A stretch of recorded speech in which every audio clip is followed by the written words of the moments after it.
अगर आप एक क्लोथिंग ब्रांड चला रहे हो और उसको ऊपर कोई सेल्स नहीं आ रही तो उसका फायदा क्या। लेकिन ऐसा क्यों हो रहा है? क्योंकि आप अपनी क्लोथिंग ब्रांड को सोशल मीडिया पे प्रमोट करने के लिए गलत स्ट्रैटेजीज का यूज कर रहे हो, और यही है जो सबसे बड़ी वजह है आपकी सेल्स ना आने की। तो हेलो, मेरा नाम है हिमांशु और मैं एक डिजिटल मार्केटर हूँ जो सिर्फ क्लोथिंग ब्रांड्स को अपनी डिजिटल मार्केटिंग सर्विसेज प्रोवाइड कराता है। अगर आप इंटरेस्टेड हो तो नंबर मेरा डिस्क्रिप्शन के अंदर है, आप वहाँ से मेरे को कॉन्टैक्ट कर सकते हो।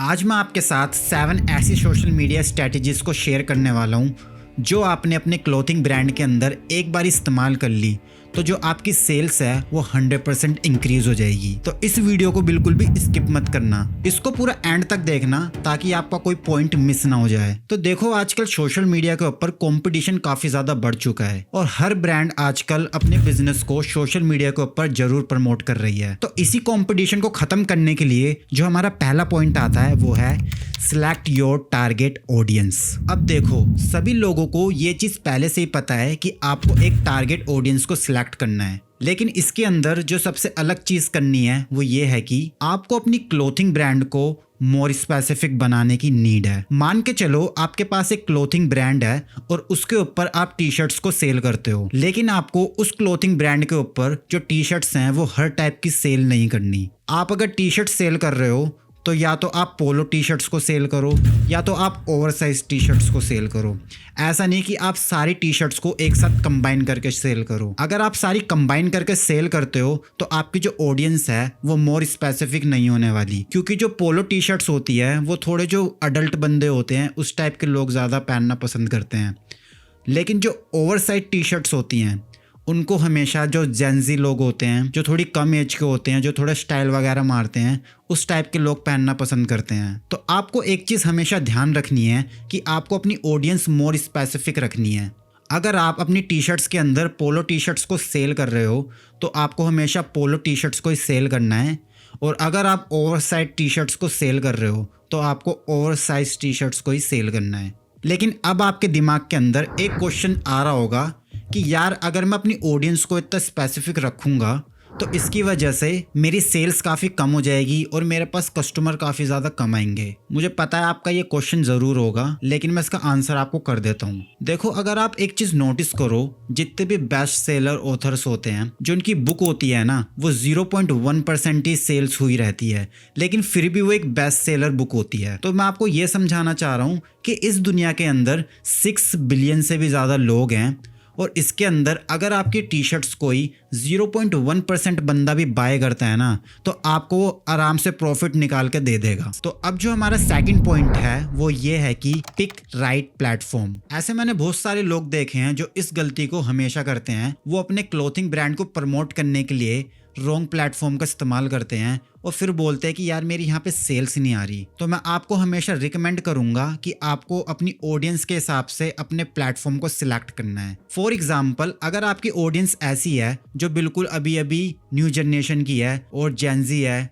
जो थोड़ी सी फैशन वगैरह में रहती है, तो उन टाइप की ऑडियंस के लिए आपको हमेशा इंस्टाग्राम का इस्तेमाल करना चाहिए, क्योंकि इंस्टाग्राम पे ज़्यादातर ऐसे लोग होते हैं जो फैशन वगैरह के अंदर इंटरेस्ट रखते हैं और नई नई चीज़ों को ट्राई करना चाहते हैं।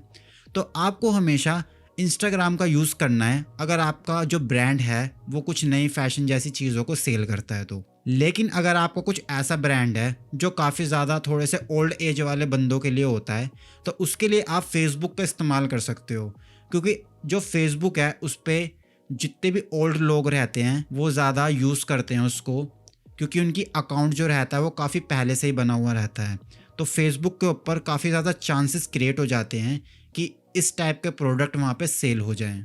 और यूट्यूब भी काफ़ी ज़्यादा अच्छा प्लेटफॉर्म है अपने क्लोथिंग ब्रांड को प्रमोट करने के लिए, क्योंकि यूट्यूब की हेल्प से आप वहाँ पे लॉन्ग वीडियोस क्रिएट करके अपने प्रोडक्ट को अच्छे से शोकेस करा सकते हो। जो भी आपका क्लोथिंग प्रोडक्ट है, चाहे वो टी शर्ट्स हो, चाहे वो जीन्स हो, चाहे वो किसी भी टाइप का प्रोडक्ट है, आप उसको आसानी से यूट्यूब के ऊपर शो करवा सकते हो।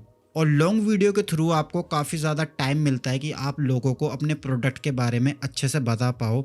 आप किस टाइप का फैब्रिक यूज़ कर रहे हो, किस टाइप का आपका डिज़ाइन है, क्या आपके डिज़ाइन के अंदर यूनिक है, ये सारी चीज़ें आप अपनी यूट्यूब वीडियो के अंदर आराम से बता सकते हो। तो जो आपका क्लोथिंग ब्रांड है उसके लिए आपको यूट्यूब ज़रूर इस्तेमाल करना चाहिए और यूट्यूब एक ऐसा प्लेटफॉर्म भी है जिसके ऊपर हर टाइप का बंदा आता है, चाहे वो ओल्ड हो, चाहे वो मैन हो, चाहे वो वुमेन्स हो, चाहे वो कोई जेंजी बंदा हो। यूट्यूब ऑलमोस्ट हर बंदा चलाता है, तो यूट्यूब के ऊपर तो काफ़ी अच्छी अपॉर्चुनिटी होती है इन सारी चीज़ों को ट्राई करने के लिए, और यहाँ से आपका एक ब्रांड ग्रो होना भी चालू हो सकता है, और ये काफ़ी ज़्यादा अच्छा स्टेप है आपके ब्रांड को ग्रो करने के लिए। तो जो हमारा थर्ड पॉइंट है वो ये है कि use right hashtag and trends. तो जो सबसे बड़ी गलती हमारे क्लोथिंग बिजनेस ओनर्स करते हैं वो ये है कि अपनी पोस्ट के अंदर काफ़ी ब्रॉड हैशटैग्स का इस्तेमाल कर लेते हैं, और इस वजह से जो उनकी पोस्ट होती है वो सही ऑडियंस के पास नहीं पहुंच पाती।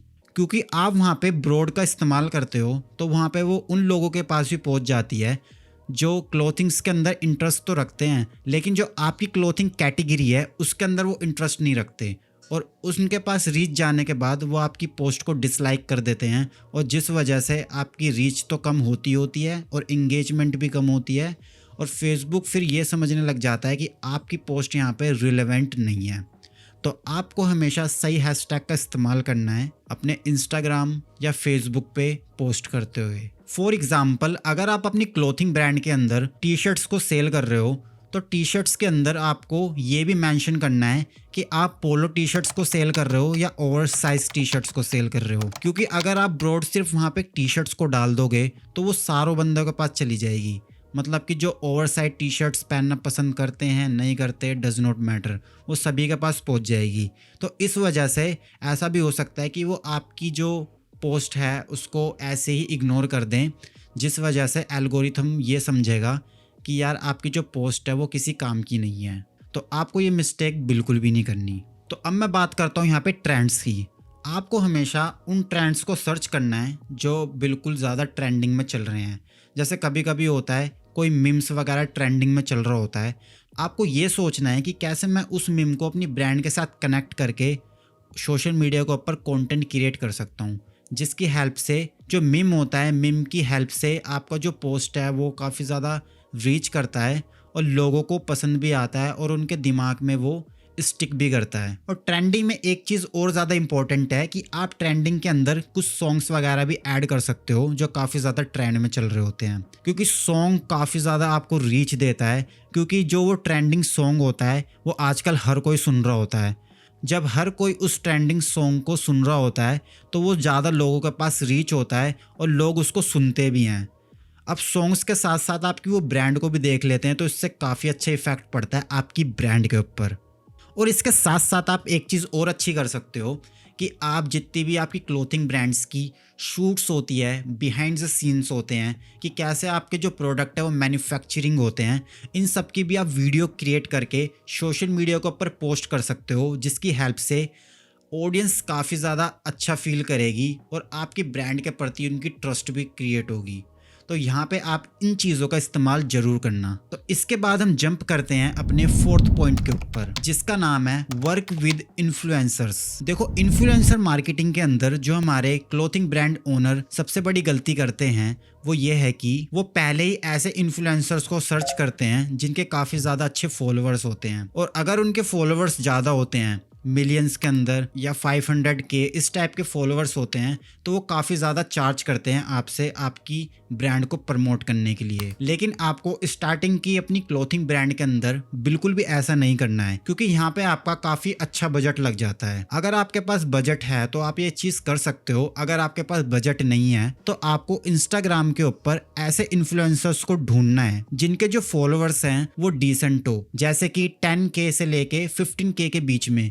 क्योंकि जो ये वाले इन्फ्लुएंसर्स होते हैं ये आपसे चार्ज भी काफ़ी ज़्यादा कम करते हैं और जो इनका कन्वर्जन रेट है वो भी काफ़ी ज़्यादा अच्छा होता है। तो आपको हमेशा जो माइक्रो इन्फ्लुएंसर्स होते हैं उनके पास रीच करना है। चाहे आप उनको DM के थ्रू रीच कर सकते हो, चाहे आप उनको ईमेल्स कर सकते हो, आप किसी भी टाइप से उनको रीच कर सकते हो और उनसे कोलैबोरेशन करके अच्छे से अपनी क्लोथिंग ब्रांड को प्रमोट करवा सकते हो उनसे। और मेरी एक चीज़ को हमेशा ध्यान रखना कि जो भी आप इन्फ्लुएंसर्स को सिलेक्ट कर रहे हो उनकी जितनी भी नीश है वो आपके क्लोथिंग ब्रांड से मैच करनी चाहिए। फॉर एग्जाम्पल, अगर आप कोई कुर्ता या साड़ी वगैरह बेच रहे हो तो आपकी जो इन्फ्लुएंसर्स होनी चाहिए वो फीमेल तो होनी चाहिए, और उसके बाद जिस टाइप का आप डिज़ाइन अपनी क्लोथिंग ब्रांड के ऊपर क्रिएट कर रहे हो वो डिज़ाइन से रिलेटेड भी कुछ नीश होनी चाहिए, ताकि उनकी ऑडियंस के साथ और आपकी क्लोथिंग ब्रांड के साथ कनेक्शन अच्छा बन सके। तो आई होप आपको फोर्थ पॉइंट अच्छे से समझ में आ चुका होगा। अगर आपको यहाँ पे कोई भी प्रॉब्लम आती है तो मेरे को आप कमेंट कर सकते हो, मैं आपको कमेंट के अंदर ही आंसर प्रोवाइड करा दूंगा। अब जो हमारा फिफ्थ पॉइंट आता है उसको बोलते हैं हम क्लियर ब्रांडिंग। तो क्लियर ब्रांडिंग से मेरा मतलब क्या है? अब जितने भी हमारे जो क्लोथिंग ब्रांड्स के ओनर होते हैं वो सारी चीज़ें तो ढंग से कर लेते हैं, लेकिन जैसे यहाँ पे ब्रांडिंग की बात आती है यहाँ पे वो बहुत बड़ी गलती कर देते हैं, और वो गलती होती है उनकी गलत ब्रांडिंग का इस्तेमाल करना। लेकिन अब सवाल आता है कि आपको अच्छे से ब्रांडिंग करनी कैसे है? तो आपकी जो ब्रांडिंग है वो हमेशा डिपेंड करती है कि आप अपने क्लोथिंग ब्रांड के ऊपर किस टाइप की चीज़ों को सेल कर रहे हो। जैसे कि अगर आप कुछ ऐसी चीज़ें सेल कर रहे हो जो काफ़ी ज़्यादा प्रोफेशनल लगती है और थोड़ी फॉर्मल टाइप की लगती है, तो आपको हमेशा ऐसे कलर्स का इस्तेमाल करना है जो काफ़ी ज़्यादा ट्रस्ट बिल्ड करते हैं, जैसे कि ब्लू हो गया, वाइट हो गया, थोड़ा क्रीमिश कलर हो गया। इस टाइप की चीज़ें आपको यूज़ करनी है अपनी ब्रांड के अंदर। लेकिन अगर आपका कुछ जेंसी जैसा कुछ है सिस्टम, तो यहाँ पे आपको थोड़े से ब्राइट कलर का इस्तेमाल करना है, ताकि जो जेंजी लोग हैं उस टाइप के लोग उस ब्रांड के साथ अट्रैक्ट हो और वो अपना कनेक्शन क्रिएट करें आपके साथ। तो ये काफ़ी ज़्यादा इंपॉर्टेंट है आपको अगर अच्छी ब्रांडिंग करनी है, क्योंकि आपकी ब्रांड के साथ आपकी ऑडियंस का कनेक्शन होना काफ़ी ज़्यादा इंपॉर्टेंट है। तो अब देखो आपको ब्रांडिंग के अंदर करना क्या क्या है। सबसे पहले आपको अपनी ब्रांडिंग के अंदर अपने कलर्स को पिक करना है आपकी ब्रांड के हिसाब से, और अगर आप अच्छे कलर्स को पिक करना चाह रहे हो तो आप अडोबी कलर व्हील के ऊपर जाके वहाँ से अच्छे कलर्स को पिक कर सकते हो, और वहाँ पे आपको कॉम्प्लीमेंट्री कलर्स भी मिल जाते हैं काफ़ी सारे।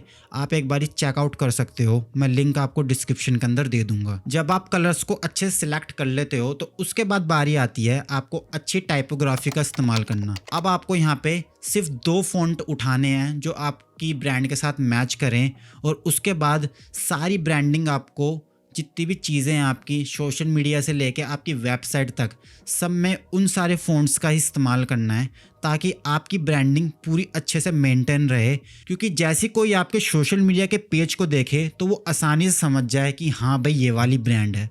तो इसलिए हमेशा आपको फ़ॉन्ट वही इस्तेमाल करने हैं जो आपने एक बारी सिलेक्ट कर चुके हो। और ब्रांडिंग का एक और जो सबसे ज्यादा इंपॉर्टेंट पार्ट है वो आ जाती है ब्रांड वॉइस। अब ये ब्रांड वॉइस क्या होता है? अब देखो ब्रांड वॉइस के अंदर क्या होता है कि आपका तरीका होता है कि कैसे आप अपनी ऑडियंस के साथ कनेक्ट करते हो, कैसे आप उनसे बातें करते हो, प्रोफेशनली, कैजुअली, थोड़ा जेंजी टाइप, आप किस टाइप से अपनी ऑडियंस के साथ एक कम्युनिकेशन क्रिएट करते हो। तो इस कम्युनिकेशन को भी आपको मेंटेन करके रखना है अपने ब्रांड के हिसाब से, क्योंकि जो आप अपनी क्लोथिंग ब्रांड के अंदर सेल्स कर रहे हो उसके हिसाब से आपको एक सिस्टम सिलेक्ट करना पड़ेगा कि कैसी आपकी ब्रांड रहने वाली है। तो वो आपको खुद ही देखना पड़ेगा, क्योंकि ये सारी चीज़ें आपकी क्लोथिंग ब्रांड के ऊपर डिपेंड करती है कि आप उसके ऊपर क्या सेल कर रहे हो। मैंने पहले ही बताया, अगर आपकी किसी भी टाइप की कोई क्वेरी है तो आप मेरे को नीचे कमेंट कर सकते हो, मैं वहां पे आपको हर चीज का आंसर दे दूंगा। अब जो हमारा 6th पॉइंट है वो भी काफी ज्यादा इंपॉर्टेंट है आपके लिए, क्योंकि यही चीज आपकी ब्रांड को वायरल करने में हेल्प करने वाली है, जिसको बोलते हैं स्प्रेड होने वाले कंटेंट को क्रिएट करना। तो इस पॉइंट के अंदर जो सबसे इंपॉर्टेंट चीज ये आती है कि आपका कंटेंट ऐसा होना चाहिए कि लोग उसको अपने आप शेयर करें, क्योंकि आपका कंटेंट जब इस टाइप का होता है कि लोग उसको अपने आप शेयर करते हैं तो जो आपकी ब्रांड की अवेयरनेस के चांस होते हैं वो काफ़ी ज़्यादा इंक्रीज हो जाते हैं। लेकिन अब सवाल आता है कि ऐसा करने के लिए हमें किस टाइप का कंटेंट डालना पड़ेगा अपने सोशल मीडिया के ऊपर। तो इसके अंदर जो पहला पॉइंट आता है वो है रिलेटेबल कंटेंट। कुछ ऐसा कंटेंट जो थोड़ा सा स्ट्रगल दिखाए। मान के चलो जैसे आपके क्लोथिंग ब्रांड के कपड़े किसी ने पहने, वैसे ही बाहर निकलते बारिश हो गई, तो जैसे इस टाइप का कंटेंट आपके सोशल मीडिया के ऊपर जाएगा और हो सकता है कि किसी और के साथ भी ऐसा इंसिडेंट हुआ हो, तो ऐसे बहुत ज़्यादा चांसेस क्रिएट हो जाते हैं कि जो बंदा आपकी रील या किसी भी टाइप की पोस्ट को देखेगा तो वो शेयर करने के चांस काफ़ी ज़्यादा क्रिएट हो जाएंगे यहाँ पे। और जैसे ही वो अपने फ्रेंड्स के साथ ये सारी चीज़ें शेयर करेगा तो इसी के साथ आपकी जो ब्रांड है वो स्प्रेड होनी चालू हो जाएगी। और जैसे ही आपकी ब्रांड स्प्रेड होनी चालू हो जाती है तो समझ लेना आपकी ब्रांड ग्रो होनी चालू हो गई और आपकी सेल्स भी यहाँ पे इंक्रीज होती चली जाएगी। और सेकंड टाइप का कंटेंट ये डाल सकते हो जो थोड़ा सा रिलेट करेगा, इसको बोलते हैं द आइडेंटिटी। मतलब कि जैसे बोलते नहीं है कि ऐसे अपने फ्रेंड्स को शेयर करो जिसको ब्लैक कपड़े पहनने काफ़ी ज़्यादा पसंद है और आपको जो क्लॉथ है वो ब्लैक हुआ तो वो बिल्कुल इसको शेयर करने वाला है। और जो आपने सोशल मीडिया के ऊपर अपना कंटेंट डाला है और उसके अंदर जो क्लोथ्स हैं वो ब्लैक हैं, तो वो आपके कंटेंट को 100% शेयर करने वाला है, क्योंकि वो उस कंटेंट के साथ रिलेट कर चुका है। और आप अपने सोशल मीडिया के ऊपर इस टाइप का कंटेंट भी क्रिएट कर सकते हो जो काफ़ी ज़्यादा रिलेट करेगा। जैसे कि जिन बंदों की थोड़ी लंबी हाइट है उनके लिए इस टाइप की जींसेस, और या तो आप ये बोल सकते हो जिन लोगों का कलर थोड़ा सा फेयर है उनके लिए इस टाइप की शर्ट्स। मतलब इस टाइप का कंटेंट आप क्रिएट कर सकते हो जो काफ़ी ज़्यादा रिलेटेबल लगने वाला है। तो आई होप आप इस पॉइंट को अच्छे समझ चुके होंगे और आप अपनी क्लोथिंग ब्रांड के ऊपर इसको इम्प्लीमेंट एक बारी करके देखना। मैं लिटरली बता रहा हूँ आपकी जो भी सेल्स है और रीच है काफ़ी ज़्यादा इंक्रीज़ होने वाली है यहाँ पे, क्योंकि जितनी रीच आपकी जाएगी उतनी ज़्यादा आपके सेल्स होने के चांसेस क्रिएट हो जाते हैं।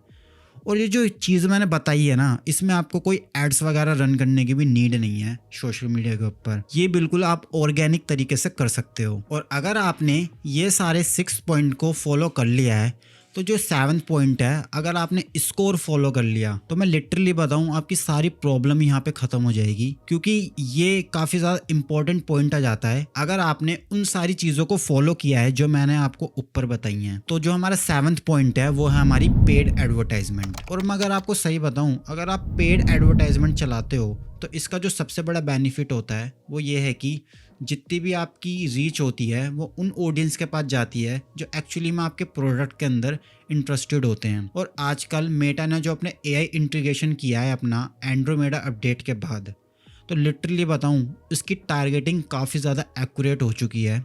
और आपको अपनी क्लोथिंग ब्रांड्स को प्रमोट करने के लिए तो आपको पेड एड्स का इस्तेमाल ज़रूर करना है अपनी क्लोथिंग ब्रांड्स के अंदर, लेकिन इससे पहले आपको जितने भी ऊपर के 6 पॉइंट है उसको फॉलो करना है। देन उसके बाद ही आपको 7th पॉइंट के ऊपर आना है। लेकिन अब आपका यहाँ पे सवाल होगा कि यार मेरे को पेड एडवर्टाइजमेंट सीखनी पड़ेगी इसके लिए। तो कोई बात नहीं यार, मैंने अपने यूट्यूब के ऊपर ऑलरेडी इसका कोर्स बनाया हुआ है। आप चाहते हो तो वहाँ से जाके आप आराम से सीख सकते हो पेड एडवर्टाइजमेंट। लेकिन अगर आपके पास सीखने का टाइम नहीं है और आप सीखना नहीं चाहते किसी वजह से, या कुछ भी ऐसा रीज़न हो सकता है जिस वजह से आप सीखना नहीं चाहते, तो आप मेरे से कांटेक्ट कर सकते हो। हम आपके लिए 1 मंथ का पूरा फेसबुक एड्स मैनेजमेंट करेंगे, वो भी आपके क्लोथिंग ब्रांड के लिए। और अगर आप चाहते हो हमारी सर्विसेज को लेना तो नीचे डिस्क्रिप्शन के अंदर मैंने फॉर्म दिया हुआ है, आप उसको फिल कर देना। और मेरा व्हाट्सअप नंबर भी नीचे है, आप उसके ऊपर भी कॉन्टैक्ट कर सकते हो। हम आपसे कॉन्टैक्ट करके वहाँ पे आपसे बातचीत कर लेंगे। तो आई होप आपको सारे पॉइंट समझ में आ चुके होंगे। तो थोड़ा सा हम रिकैप ले लेते हैं कि हमने कौन कौन से ऐसे पॉइंट्स हैं जो हमने समझे हैं इस वीडियो के अंदर। सबसे पहले आपको जो स्पेसिफिक ऑडियंस है उनको टारगेटिंग करनी है। तो जो हमारा सेकंड पॉइंट था वो ये था कि हमें अपने क्लोथिंग ब्रांड के लिए राइट प्लेटफॉर्म को पिक करना है, उसके बाद ही उसके ऊपर कंटेंट्स को क्रिएट करना चालू करना है। और जो हमारा थर्ड पॉइंट था हैशटैग एंड ट्रेंड्स का यूज करना अपने सोशल मीडिया पे अपनी ब्रांड को प्रमोट करने के लिए। और जो हमारा फोर्थ पॉइंट था वो था इन्फ्लुएंसर्स का यूज करना अपने क्लोथिंग ब्रांड को प्रमोट करने के लिए। और इसके बाद जो हमारा फिफ्थ पॉइंट था वो ये था कि हमें अपने क्लोथिंग ब्रांड की बिल्कुल क्लियर ब्रांडिंग रखनी है। और हमारा जो सिक्स्थ पॉइंट था वो ये था कि हमें अपने कंटेंट को स्प्रेड होने वाला कंटेंट बनाना है। और जो हमारा सेवंथ पॉइंट था वो ये था कि हमें अपने क्लोथिंग ब्रांड को प्रमोट करने के लिए पेड एडवर्टाइजमेंट का भी इस्तेमाल करना है ताकि हमारा जो ब्रांड है वो काफ़ी अच्छे से ग्रो हो। तो आज की इस वीडियो के अंदर सिर्फ इतना ही। अगर आप 2026 के अंदर अपने क्लोथिंग ब्रांड को प्रमोट करना चाह रहे हो या उसको ग्रो करना चाह रहे हो तो अभी नीचे सब्सक्राइब के बटन के ऊपर क्लिक करना और वीडियो को लाइक करना, क्योंकि मैं इस टॉपिक से रिलेटेड अच्छी वीडियोस इस चैनल को ऊपर लेके आता रहता हूँ। और इस वीडियो को अपने उस दोस्त को भेजो जो दिन रात अपने क्लोथिंग ब्रांड को प्रमोट करने के लिए काफ़ी ज़्यादा मेहनत करता है लेकिन उसको ऊपर कोई रिजल्ट्स नहीं आ रहे, ताकि उसकी भी कोई हेल्प हो सके। तो मिलते हैं हम अपनी नेक्स्ट वीडियो के अंदर।